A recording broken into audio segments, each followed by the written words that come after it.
Amigas, amigos, o isolamento necessário para preservar a equipe nos obriga a mudanças provisórias nas formas de nos comunicarmos. Vamos em frente. Nesta segunda-feira, pela manhã, o Brasil de Bolsonaro, Paulo Guedes e Cia se movia pela lógica hiper-neoliberal do Estado mínimo e tudo aquilo que nós estamos cansados de ouvir.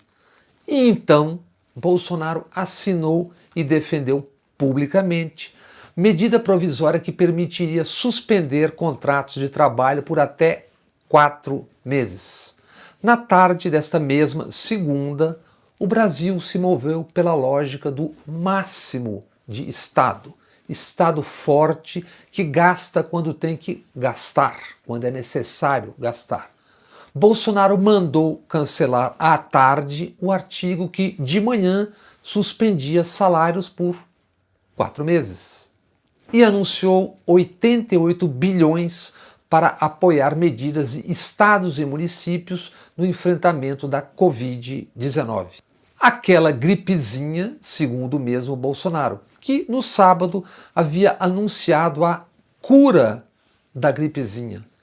A velocíssima conversão se deu após Bolsonaro ordenar a seu posto Ipiranga Guedes: tira isso porque estou apanhando muito. Apanhando no Congresso e Brasil afora, mas não do dinheiro grande. Só os 4 maiores bancos do Brasil lucraram 81 bilhões e 500 milhões de reais no ano passado. E não se tem notícia de que bancos, setor financeiro, de uma maneira geral, tenham doado um único centavo para ajudar a diminuir a brutal crise de saúde que apenas começa a se espalhar pelo país. Notícias dizem muito sobre Brasil e mundo em que vivemos. Comecemos pelo Brasil.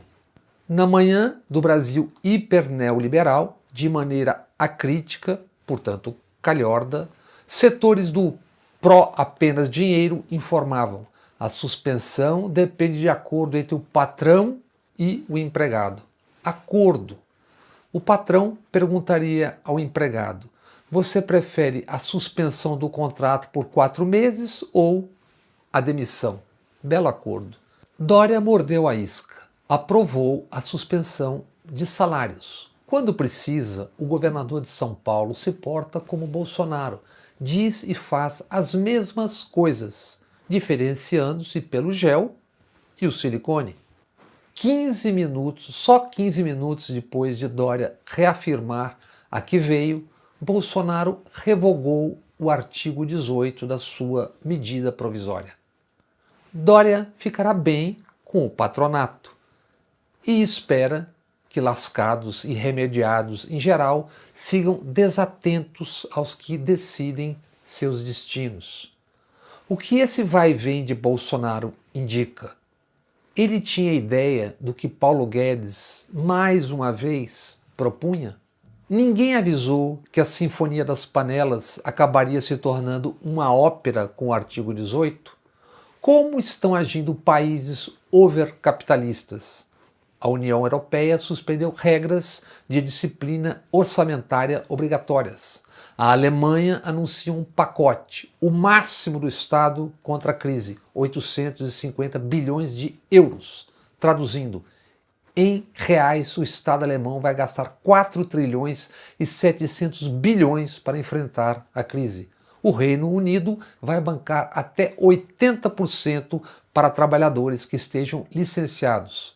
A França anuncia plano de 45 bilhões de euros para empresas em dificuldades e nacionalização, se for necessário. Trump, mito para a psicopatia verde-amarela, diz que doará cheques de $1.000 para quem precisa. Republicanos e democratas, no Congresso, discutem como os Estados Unidos injetarão 1 trilhão na economia, 1 trilhão de dólares. Holanda, Bélgica, Itália, Portugal, em todos presença máxima do Estado. Brasil. Até agora, medidas penalizavam os que pouco ou nada têm. Adiantavam um troco que tomariam de volta e seguem avançando no desmonte do Estado Social. Na tarde da segunda, Bolsonaro declarou amor aos governadores, a quem atacava, aos quais atacava até a manhã da segunda. Atacava, inclusive, alguns que não só o apoiaram na eleição, bajularam, lamberam. Dória e Witzel, por exemplo, pré-candidatos presidenciais em 22, buscam se distanciar do que ajudaram a criar e ajudou a elegê-los. Vejamos o que diziam alguns dos governadores. Nós não vamos ficar esperando o governo federal agir. Felizmente é uma atitude individual do presidente da República que nós torcemos para que mude, porque nós não queremos fazer disputa política neste momento, porque nós temos responsabilidade. Não é hora de brigar com a China, não é hora de brigar com governadores. Decisões duras, difíceis, mas é para proteger vidas, porque a economia depois a gente busca recuperar. Quero dizer que eu lamento profundamente essa falta de diálogo. Eu lamento que os governadores tenham que se comunicar com o governo federal através de carta. Lamento ter que dar esta informação de que nós estamos fazendo aquilo que deveria caber ao líder do país, que é o presidente Jair Bolsonaro, e que lamentavelmente ele não faz. E quando faz, faz errado. Vamos inclusive entrar com uma ação para discutir a inconstitucionalidade da medida provisória do presidente, e é preciso que o governo federal cuide da vida das pessoas. Nós não queremos ter aquela cena que estamos vendo na Itália com caminhões e caminhões, com caixões. Na sexta-feira, Bolsonaro foi perguntado sobre estado de sítio. O presidente disse não ter essa pretensão, mas emendou: não há dificuldades caso seja avaliado a necessidade em decretar estado de sítio. Diante dessa hipótese, é de se perguntar: por que o presidente ora diz e faz uma coisa, ora diz e faz outra coisa? Por que esse movimento bipolar, para não dizer tripolar, que traz e trará consequências sérias? Por que, contra os fatos, Bolsonaro minimizou até o limite o que já é uma tragédia em boa parte do mundo? Por que suspender, como pede Bolsonaro em medida provisória, respostas pedidas pela imprensa via lei de acesso à informação? Proibir acesso à lei de informação? Porque Bolsonaro quer o poder absoluto, ditatorial. Esse será sempre o seu objetivo, venha ter o nome que tiver. Tropas suas nas ruas, se e quando tiver a oportunidade. Enquanto isso, médicos cubanos estão desembarcando na Itália.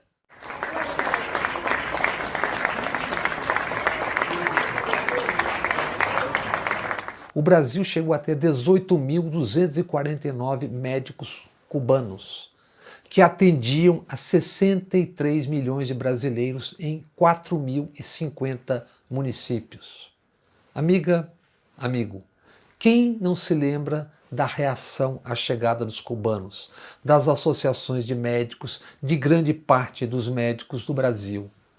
Em 2019, ao lado de vocês, ó, dá uma canetada, mandando 14 mil médicos lá para Cuba, quem sabe ocupando o Guantánamo, que está sendo desativado, para atender os petistas que vão para lá, tá ok? Um abraço para vocês aí.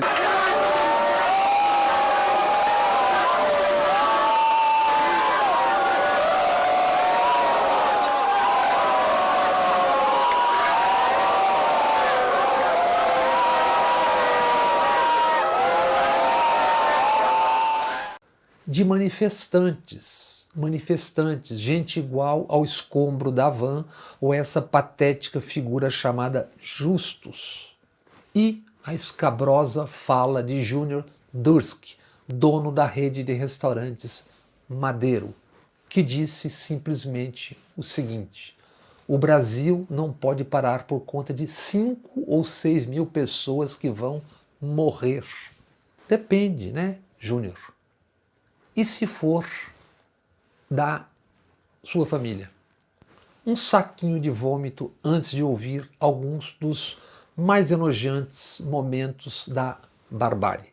Pessoal, o que nós estamos vendo neste país hoje, eu acho que é uma histeria que não deveria estar acontecendo. E eu falei pro meu pessoal aí hoje, né, pessoal, nós vamos pegar a gripe, não vamos ter problema, pode ficar certo disso, não vamos ter problema. Quem entende um pouco de estatística, que parece que não é teu caso, vai perceber que é irrisório.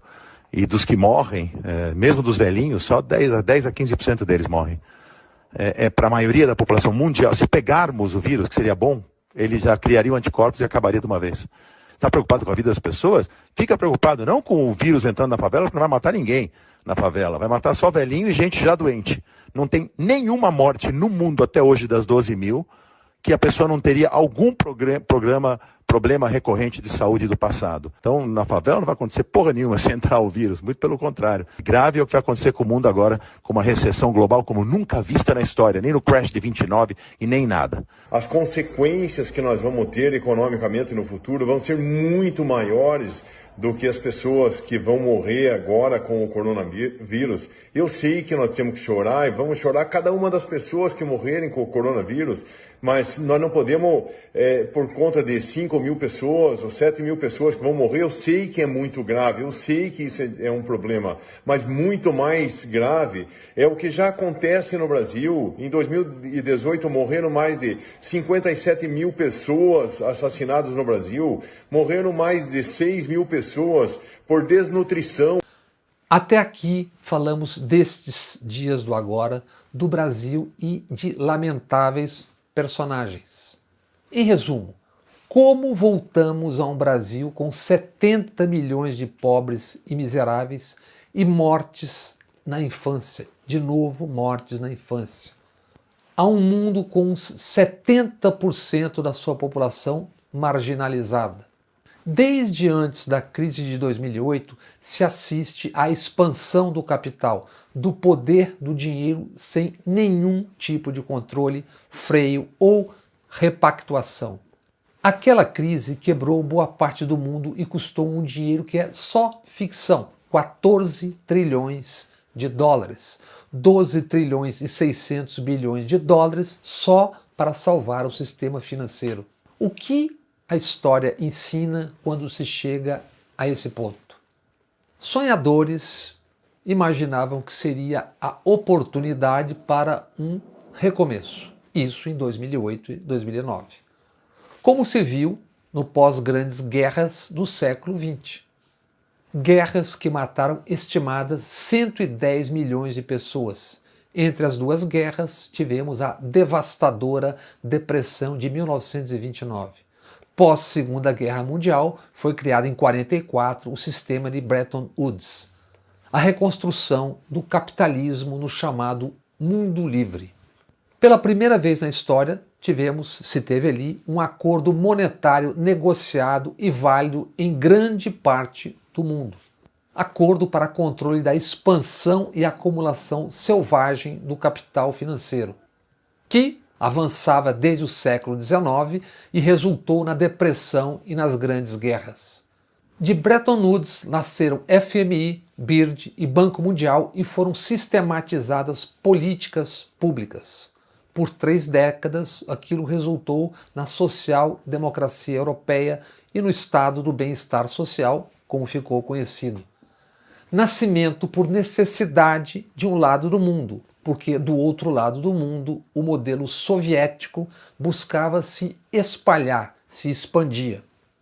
Em 1948, a Revolução Comunista na China foi mais uma ameaça ao capitalismo. Esse mundo durou até os anos 80, início dos 90, quando começa a se impor a hegemonia neoliberal, que estamos aí até agora. Quando cai o Muro de Berlim, desmorona a União Soviética e satélites e se expande a globalização. No que foi e é dominante, globalização essa com derrubada das barreiras para avanço voraz do capital financeiro. Desenvolvimento acelerado da microeletrônica, da internet. Milhões de pessoas ascendendo ao mesmo tempo, tendo acesso ao consumo, aos mercados, ao capitalismo. com um preço brutal que o Brasil paga desde sempre: a desigualdade indecente e a reconcentração de riqueza nos níveis da transição entre os séculos XIX e XX. O livro de Thomas Piketty, O Capital no Século XXI, mostra isso com dados e clareza solar. No Brasil, 6 pessoas ou corporações têm o mesmo que, somando tudo, 100 milhões de brasileiros. No mundo, não mais de 300 megacorporações, incluídas financeiras hegemônicas, controlam estados, nações e governos, sem limites ou controle. A pandemia é uma tragédia pelo número de mortos que já provocou e pelo que provocará. O vírus põe esse mundo nu e de joelhos. Aponta para uma recessão, ou pior, de dimensões ainda imensuráveis, com custo devastador em vidas, empobrecimento e empregos. Esta é a hora de se rediscutir e repensar políticas, estratégias no mundo, no Brasil. Brasil, país com 1/3 da população pobre ou miserável e com 60 mil homicídios ao ano, com milícias e milicianos tomando o poder. País com donos que pregam o Estado mínimo enquanto mamam e roubam o máximo do Estado há séculos. Neste exato momento, Estados Unidos e as grandes economias do mundo largaram o Estado mínimo. Estão recorrendo exatamente ao máximo do Estado para produzir ciência, tecnologia, conhecimento, empregos para salvar os seus povos. Aqui temos o Tigrão Guedes, o patético Salles, o ressentido Weintraub, a siderada Damares, militares empilhados num palácio e os psicopatas. Em 8,5 milhões de quilômetros quadrados, uma das 10 maiores economias do mundo ainda. Coronavírus anunciado há meses no Brasil, onde o agro anuncia ser pop. Plantam muita cana. País com usinas, parque industrial, empresariado empoado, bancos bilhardários e até esta terça não conseguiam produzir e entregar álcool em quantidade suficiente para que milhões escapem de uma tragédia colossal.